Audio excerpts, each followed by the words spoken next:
How's it going, everyone? Been doing a lot of coverage of the PlayStation Store's holiday sale, and this latest video is gonna be a video without a price restriction. We did deals under 20, deals under 10, under 5, under 4, but this is gonna be some more expensive titles, so obviously not gonna be for everyone in terms of, you know, some people don't like spending 30 to 40 bucks on a game, and I can totally understand that, but I still want to give you guys some of my recommendations. Now, before we get into this video, I just want to ask you guys, please like this video and do leave a comment with your thoughts. It really does help out the channel a lot, and it is much appreciated. So let's get right into it. First of all, we have Hogwarts Legacy, 50% off for $34.99.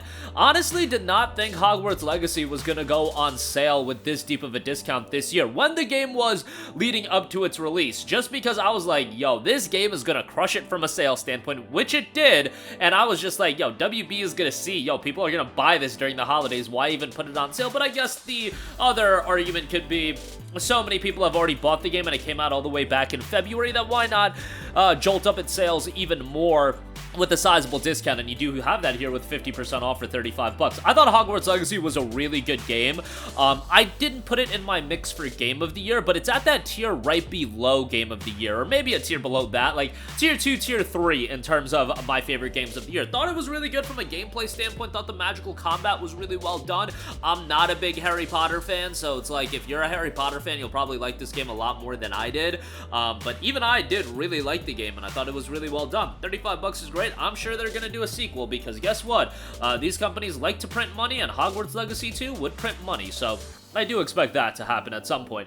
Next up, we have Street Fighter 6, 34% off for $39.59. A game that, in my opinion, should have been in the mix for Game of the Year awards. I guess fighting games just generally don't get a lot of Game of the Year nominees. I know it was voted Best Fighting Game or whatever, but that was a shoo-in. Like, this is definitely a great game, and I'm not a big fighting game fan, but this is one that I really enjoyed. It's got a really solid single-player component. Like, people usually meme on fighting games as far as single-player goes. Street Fighter 6 had a really solid one. Presentation is great. Game is slick as all hell. Soundtrack is awesome. Like, the character select theme is fantastic. Just, the game is really well designed, and if me, a schmuck to fighting games these days, could get into it, I think a lot of people that aren't into fighting games can also get into it. $39.59, great price on that. Next up, another Capcom outing, Resident Evil 4 Remake is 50% off for 30 bucks. RE4 Remake is in my mix for Game of the Year. Like, Capcom just crushed it this year, but Resident Evil 4, it takes one of the greatest games of all time, the GameCube, PS2, Nintendo Wii, Resident Evil 4, takes that 2004-2005 game, remakes it in 2023, and you know what you got? You got one of the best games of all time once again. That's just what Resident Evil 4 is. I thought this remake was absolutely awesome. They do change some things, but overall, it is a great remake and really well done. Resident Evil is never going to be a super lengthy game, but it's always somewhat replayable, and I think you can get multiple playthroughs out of this, especially if you're trying to get the Platinum Trophy. PlayStation VR 2 headset support got added as well, so if you do want to go through it that way, that is an option, and 30 bucks for RE4 is just great. Separate Ways did drop. That's $10, separate purchase, not on sale right now, and that offers a decent bit of gameplay, and I would recommend it. Next up, we got Cyberpunk 2077, 40% off for $29.99, a game that obviously has gotten considerably better, and the narrative and the reception towards the game has just completely shifted. Cyberpunk 2077 is a legitimate, really good RPG, and I didn't even hate it as much as most people back when it came out in December of 2020. Did I think it was the best game of all time? No. Did I think it lived up to expectations? Absolutely not. But the rhetoric and some of the dialogue I just heard people say about Cyberpunk 2077, like, it was hyperbole to the max. And look, sometimes we're prisoners of the moment, and I get it, like, hyperbole is fun, and saying crazy things is fun, and I certainly do it from time to time, but you know, I remember getting text messages when Cyberpunk came out of people saying it's legitimately the worst game ever created. We live in a world where Rogue Warrior exists, guys. Like, Cyberpunk 2077, even at launch, wasn't the worst game of all time. Sure, the performance on PS4 and Xbox One was absolutely abysmal and absolutely atrocious, and that was not defendable whatsoever, but you know, the game has gotten considerably better, and at this point you're paying a half of the initial price point at 30 bucks instead of 60. I think it's a really good buy, and if you do want to get the Ultimate Edition, that includes the Phantom Liberty. You can check that out as well, and that's obviously a really well-received expansion, so that's something to check out on top of that. Next up, we got Elden Ring, 40% off for 36 bucks. Some talk about Elden Ring Shadow of the Erdtree potentially coming out in February. I think that is so crazy given that February is so stacked with game releases, but throw throw in Elden Ring DLC on top of that, why don't you? Elden Ring itself is one of the most iconic video games legitimately of all time. I do know, and I remember this happening multiple times with multiple of my friends, that back in February of 2022 when Elden Ring came out, there was so much hype and so much buzz around the game that Elden Ring kind of broke through into the cultural zeitgeist, so to speak, in that a lot of casuals who don't even know what a Souls-like is heard about Elden Ring and then checked out the game. I had one friend in particular go into the game thinking that it was going to be something like Skyrim, and then, yeah, obviously Elden Ring is nothing like Skyrim, but that was gonna be an issue where a lot of newbies did check out the game and unfortunately didn't resonate with them. But Elden Ring is such a well-designed game, and I think even from somebody like me who isn't crazy about Souls-likes, I thought the world design in this game was just remarkable, and from an aesthetic sound design standpoint, like the presentation and the world design of this game was so strong. From that standpoint alone, that could grip me into the game. And obviously you have some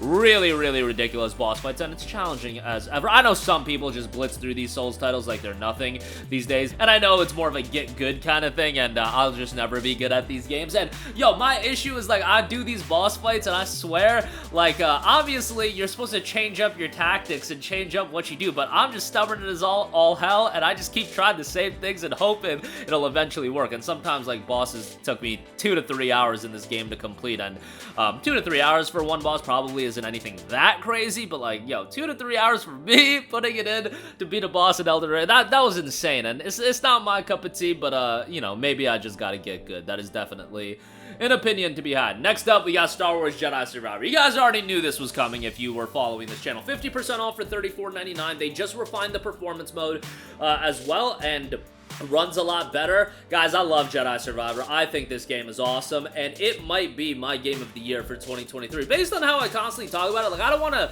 stamp out one game as my definitive game of the year when you have a year with, like, Jedi Survivor, Final Fantasy 16, and Resident Evil 4. Like, those are my top 3 probably. But Jedi Survivor I thought was fantastic. I thought it was an improvement upon Jedi Fallen Order in every way. I thought the world opened up with a lot more content. The story I thought was better. I know some people liked Fallen Order better, but I thought the second half of Jedi Survivor was fantastic.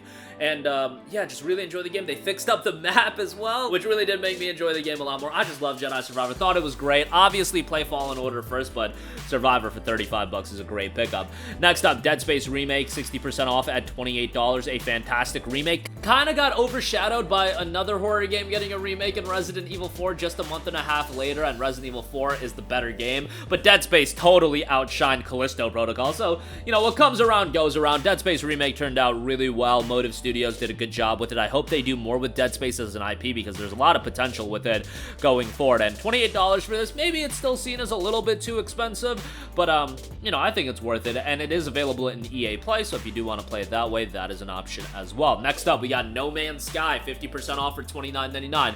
No Man's Sky isn't my style of game, but I can appreciate what Hello Games has offered in terms of dropping something in 2016 that was pretty underwhelming and pretty disappointing, and over the course of the last 7.5 years, they have continuously updated the game, continually made it better, and continue to do so without actually charging the player for it. And No Man's Sky, what we paid $60 for back in 2016, it's a far cry. It is long gone, and what you're getting now is a much better experience. Survival games still aren't my cup of tea, and they never will be, but I can appreciate what Hello Games has offered and what they've done in terms of redeeming themselves, and they've absolutely done that with No Man's Sky. And if you buy it for $30 now, you're just going to get an experience that's going to evolve over time and get better and better, so certainly worth a pickup there. Next up, we have One Piece Odyssey, 60% off for $24. Loved One Piece Odyssey earlier this year. I don't even really know why I was so, like, adamant in playing it. You know what? I will tell you why, because they had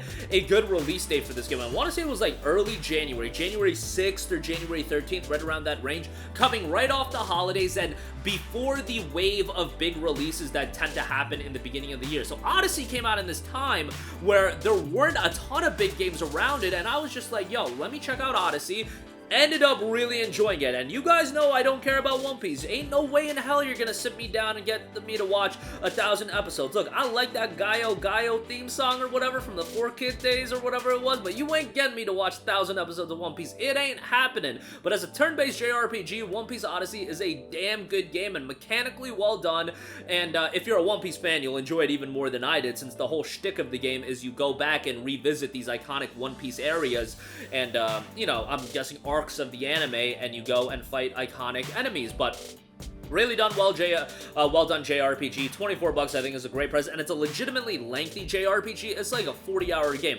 Hopefully they do something like this with Naruto, because I think it would be awesome. I mean, I keep wanting, like, outside of the Naruto Storm games from Bandai Namco, to invest in doing like a Naruto-style game as far as similar to DBZ Kakarot, or a Naruto-style game in One Piece Odyssey. Either way, I would like it. I know Naruto Path of the Ninja came out on the DS, but like, yo, if we could get a Path of the Ninja for like a modern audience for PS5 and Xbox Series and PC, yo, all day long, take my 70 bucks. But for now, I got One Piece Odyssey, and I guess I'll have to stick with it.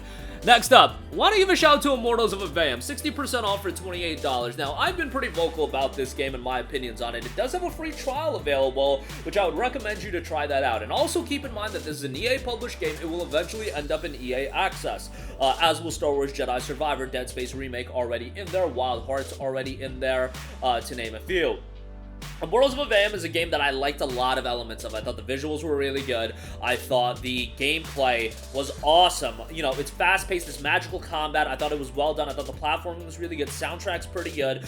The issue with Immortals of Aveum lies within its story. It's awful. The characters are awful. The voice acting's awful. And it's legitimately deterring to the game and hinders the game. I think that $70 price tag initially hurt it as well. If you took Immortals of Aveum and you stripped away all of the story focus, all of the character focus, and you just took the gameplay, the platforming, the set design, the level design and everything like that, and made that the game, I think it would have seen a far different reception, and it probably would have cut the budget of the game quite a bit. It could have been like $40, and I think people would have loved it, but that's obviously hindsight being 2020, but you know, it is what it is. At 28 bucks, I think it's a pretty good price.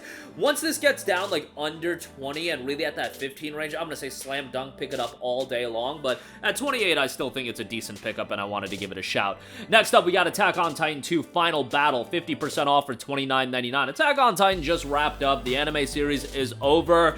I started watching AOT back in 2013 when the first season was airing, and it was one of those anime that really clicked with me, and I was super into it. Like, watched all of season 1. The ending of season 1 just blew me away, and then, you know, reading the manga, following the manga for a while. Attack on Titan, for me, very much a special place. Attack on Titan 2 Final Battle is also a pretty good game. I wouldn't recommend it to non-fans, but it does the Attack on Titan style pretty well in a video game, which you would think would be kind of difficult.